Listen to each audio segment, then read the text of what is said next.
So ladies and gentlemen, welcome to the 6th episode of Candid with RMD, and today we have with us special guests Aaryan, Molly and Mandavya. Yeah, so how we guys sort of met today is that, chalo, Aaryan is my cousin, so he sort of obliged. But these two sort of came because we have this WhatsApp group called National Legal Group, and on that I sort of initiated this chapter called Delhi NCR chapter of Networking 101, where we sort of just come and have a candid conversation and we drink coffee, take an update on what's happening with each other's lives, and that's pretty much about it. So that is the glue that sort of got us together in this platform. So networking, guys, that is something that sort of is absolutely essential for our profession. So I'll go one by one, ladies first, with what networking is, how to network, where to network, and for law students especially, what is it that you need in order to do a good networking? For starters, I'll thank Kapoor for initiating this group, and I think this is, according to the current times, the best platform to network, to have a lot of lawyers and contacts, professors and lawyers, advocates, mentors on my phone at all times. I can pop in a question, query or anything and I get instant replies from like anyone. Somebody is helping me out and we've never met before. It's a very great initiative, and I think thank you for that. But very good start. My pleasure. My absolute Yes. See, networking, as to how to do good networking, I cannot give you an answer. Because I am here to network. I am here to learn it. I have not had mentorship in terms of networking. And of course, it comes naturally to some people. And certainly not confidence. But there, again, as you had pointed out, how you started this podcast, it is absolutely essential. Absolutely essential. Right? We don't advertise. So, how will somebody know what we can offer? It can only be through like-minded people. Right? If, as we were discussing, as today somebody requested a query on the group, do you know any labor lawyers? Can we have a solution in terms of, a labor issue, whatever it is? At least somebody comes up and says, okay, I have experience in doing labor matters. I have expertise in doing labor matters. And people easily connect. And if they're able to easily connect, they're able to save the most precious commodity that we individually have, which is time. Right? Networking, again, of course, this is all coming from what I take up from what's going on.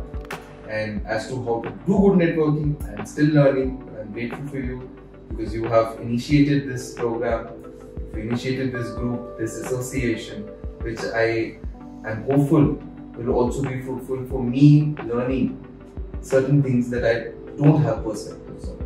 Thank you for that.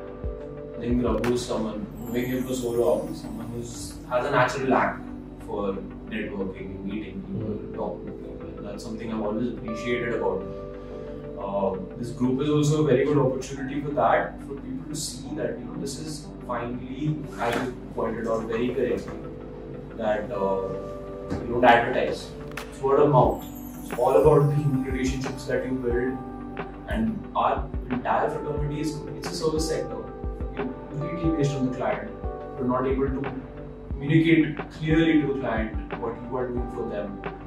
Then at that point, what is the utility even of having you around? You have to be able to communicate not only to the client but to your peers as well. That is what is something that it's a big hole in the legal education system that we have currently. Apart from the other practicalities that we are not trained on, this is another one of them. Especially in new people who do not belong to established institutions where they have setups to cater for those things.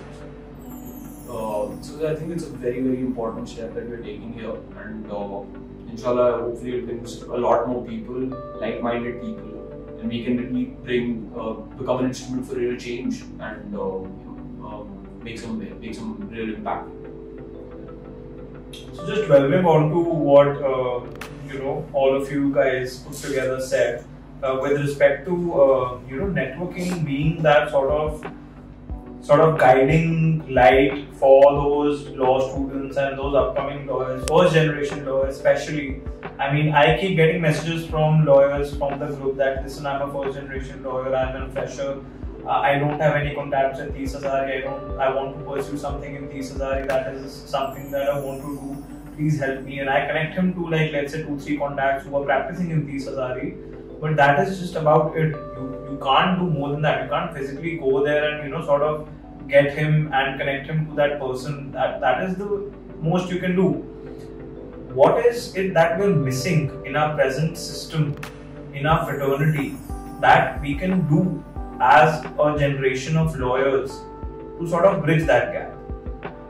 Speaking especially for the first generation lawyers, I think this is a great way of clearing our doubts. And we have questions all the time, even if not just speaking for first generation, even if you are second generation lawyers, laws keep changing. There are new trends, new sort of tactics, and a lot of changes that take place in this practice. So you can't know everything. Even if I'm very successful, or anybody is a very successful lawyer, you always come across certain areas of law which you don't expertise in. Like you said in the group today, there was a question regarding labor law. And if I have a labor law question, I definitely would want somebody to give me an idea about what it is. Because when you're blank, you don't have any idea, any vague response is also a great help. It's also a great start. So even if somebody who's not even practicing but can tell you the right provision or the right direction to go about it, it's a good thing and it's very helpful. So ladies and gentlemen, we have a new member to join us in this panel discussion, Mr. Vinayak Goel. He is not a first generation lawyer and he is from an NLU school. So he'll be adding a perspective, a different perspective from all our first generation lawyers from a non-NLU schools. So Vinayak, welcome to the podcast. Thanks for having me. And so we were discussing basically about how it's so essential for a first generation lawyer to network in order for them to sort of get that extra edge, in order for them to build their legal career in a way that a non-NLU or a first generation lawyer needs sort of that push. So tell me your views on that and how networking is important for a NLU as well as a second generation, third generation, fourth generation lawyer as well. See, I feel like networking is such a thing that you can't really restrict it to particular generations. Like I know seniors who are established advocates having a really good practice, but they're also still networking. Because ultimately, see, networking is what? Networking is connecting with people, right? You're trying to meet people, get in touch with them, maybe offer something that you can contribute into their life, or maybe they can contribute into your life. So I wouldn't, in my personal opinion, I wouldn't restrict networking to something that is necessary only for, first generation lawyers or people who are not from NLUs. Because people who are not from NLUs or not first generation lawyers, they also have to network. Network is essentially putting yourself out there, right? Because if I sit in a room, I might be the best lawyer, I might be the best at whatever skill I have, but unless I'm going out there, connecting with people, letting them know, let people judge that for themselves, right? I wouldn't really be out there. So from that perspective, I feel that not really limited to, yes, a first or a second generation or a non-NLU person, but definitely you do get a really big advantage when you come from background. Whether that background is generational or it is of a established college or community, right? So like, yes, that entire phase is there that you're kind of like, okay, I can use it. People have that mentality, but I don't think that it's that what ultimately boils down to be a successful professional. So I think what Vinayak has said actually makes a lot of sense, because once you're enrolled with the bar council of a particular state, you're just an advocate, right? Practicing before that particular bar.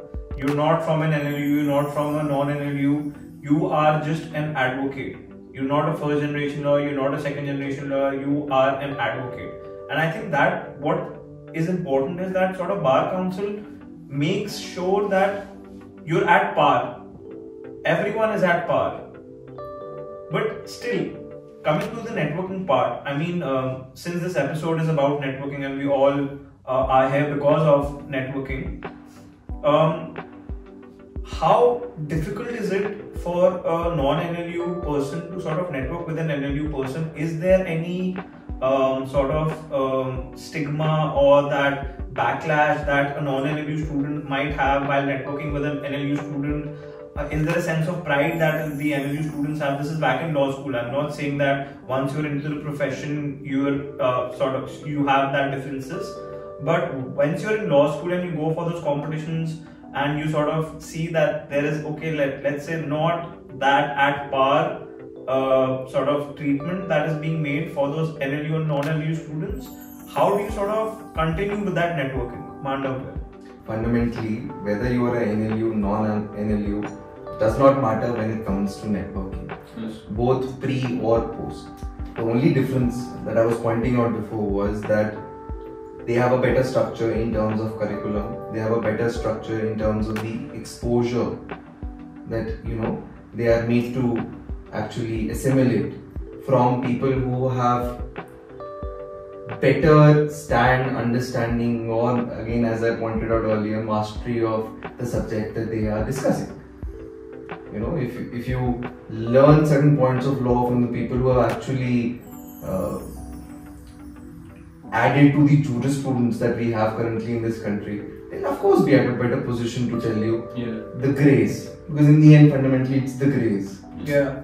It's never the black and white. It's never the black and white. I feel like especially when you're networking, if you go in to a conversation with a person thinking that, oh, they're from this institution, it works both ways. Or I'm not from this institution, or like, oh, this guy's not from this institution. I feel like you're really putting a big mental block in your head.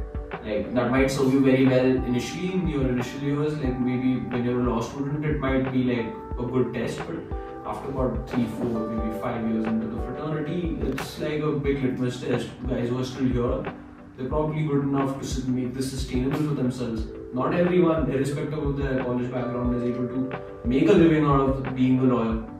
It's a very, you gotta be pretty proficient at it, and that from that perspective, when you look at it, I feel like there's a lot to learn from the structures and the institutions that are existing, the structures that they have employed to improve this networking.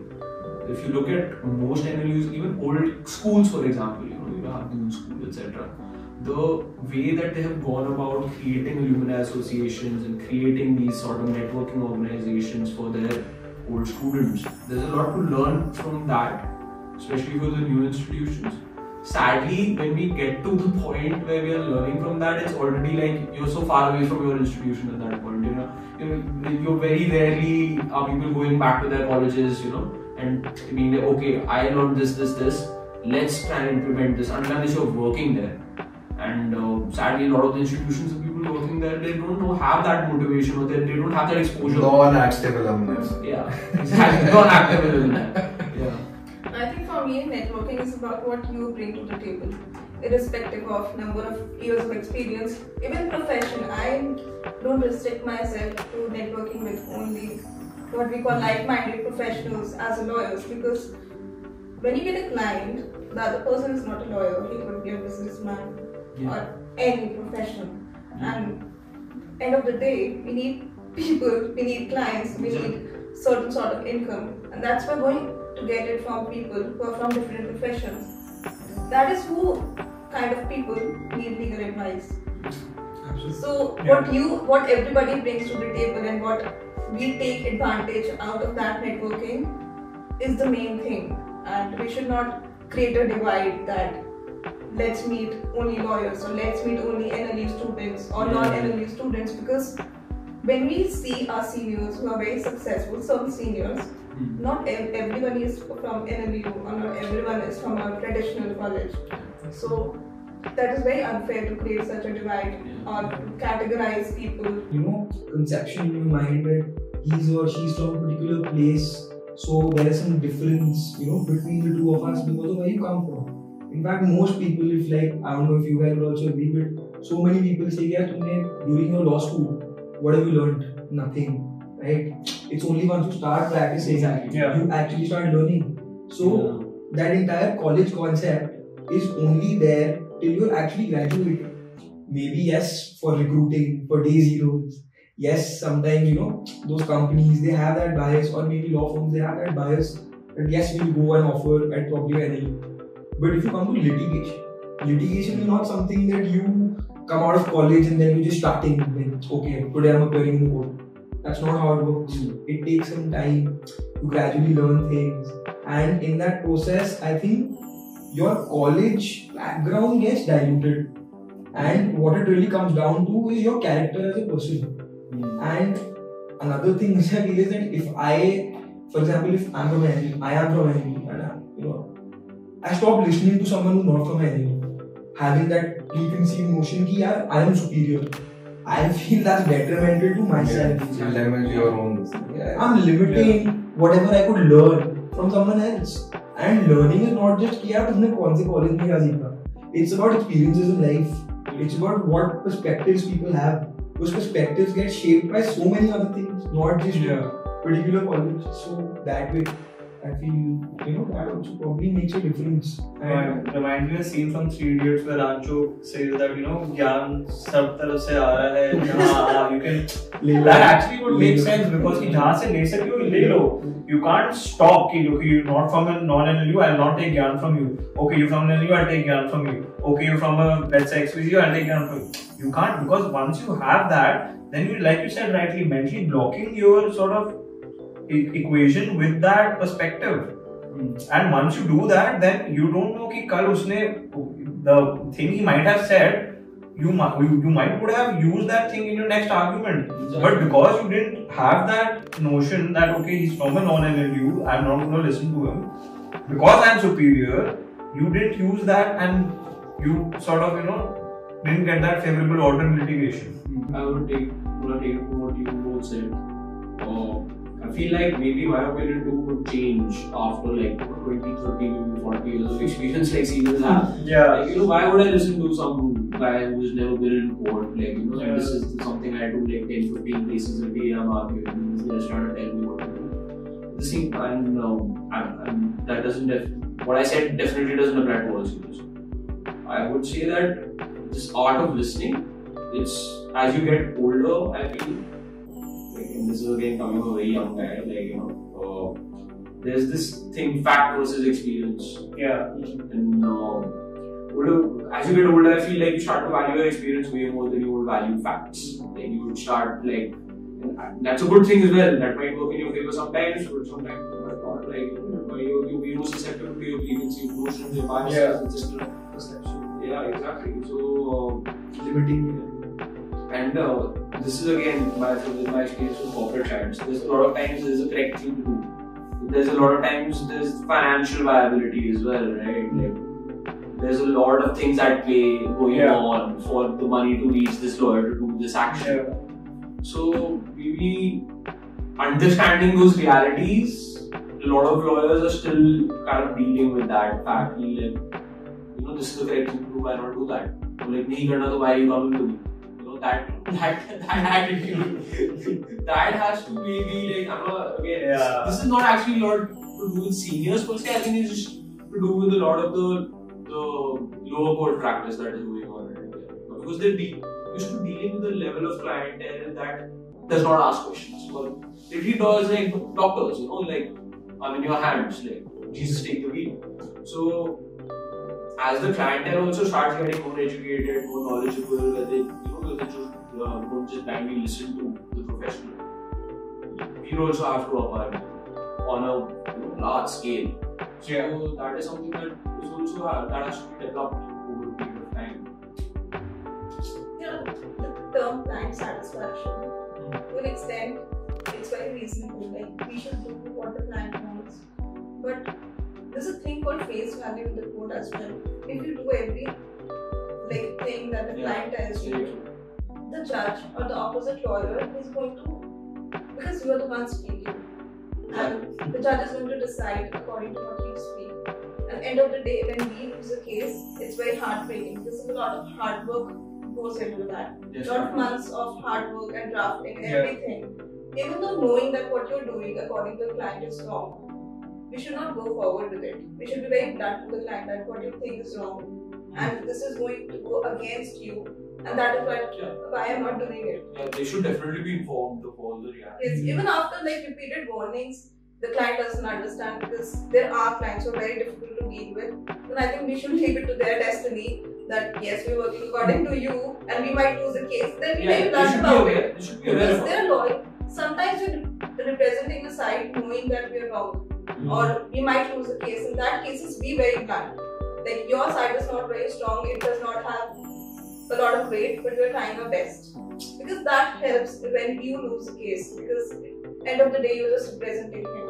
That's not a personal matter in which you are dealing with. So I feel it's also like my duty as a professional. If I feel a chance to it's honesty. Yeah, just be honest with the client. But there's another catch. And it's a reflection and a retrospection. If you have merits on your side, sure. The art of advocacy actually shows when you don't have merits on your side. Of course. Just leave it in. Yeah, of course. Arguing a case that's black or white is simple. Definitely. That's true. Well said. No, but I don't mean to say that I'm gonna shy or feel vulnerable about strength of the case. I'm just saying that as a lawyer, as a professional, if a client is coming up to me, You're going to counsel him. Yeah, I'm gonna counsel him and I'm gonna let him know about what I feel about it. I doesn't mean I'm not gonna fight the case. That doesn't mean that my conviction in trying to represent him or my effort is going to be any less. It won't be. In fact, it will be more because the case is weaker. So you need to put in more effort, do all those extra research, find things which have probably not been found. Sometimes they don't wait, right? That's where your novel propositions of law come from, right? When someone is pushed to doing something extraordinary because the case is extraordinary. Yeah. And so many times it happens there. So then be very open, tell the client that okay, your case is not very strong, but I'm going to try my best. That's what needs to be innovative to find out new niche in the case. But then I think it should be pre-informed. I also Has to be. It has to be. Yeah. Has to be. I think all of us should know that this aspect of transparency is something that That is not too transparent. It does. I mean, yeah, I understand your point, for sure. But yeah, as we're getting more and more advanced, as things are progressing more, now we have AI entering the legal fraternity, and I was listening to this podcast with Joe Rogan recently. This guy called David Cho was on it. He's an artist. He was talking about how he fired his lawyer because he asked a query to his lawyer and he put the same thing in ChatGPT and the answer was similar. So the fact of the matter is now you're gonna have to you're gonna be dealing with the level of clientele that's going to get smarter. Then why would you not use these tools that are at your disposal? At that point, you have to this air or this iron curtain that we've had for a very long time, where people are not exposed to the law at all till they have a problem. With YouTube and all the streaming of the hearings and all of these things opening up. It's going to be a big leveler, I feel, for the clients, and it's going to demand a lot from legal professionals, especially ones that have been doing things a certain way for a very long period of time. I really hope when people are judging the legal process and the functioning of the courts by seeing virtual courts or the constitution bench I hope that they do not just look at 10-second clips and decide that this is how they're not going to watch 4 hours of clips. On that 10 seconds, they should close their mind. Yeah. This is what it is. They should still have an open mind. और भी कुछ हो सकता है there are certain it is an issue also. I had a client come to me and he's listening to Dr. Singh. He's listening to Mr. Shyam and he to go in there myself.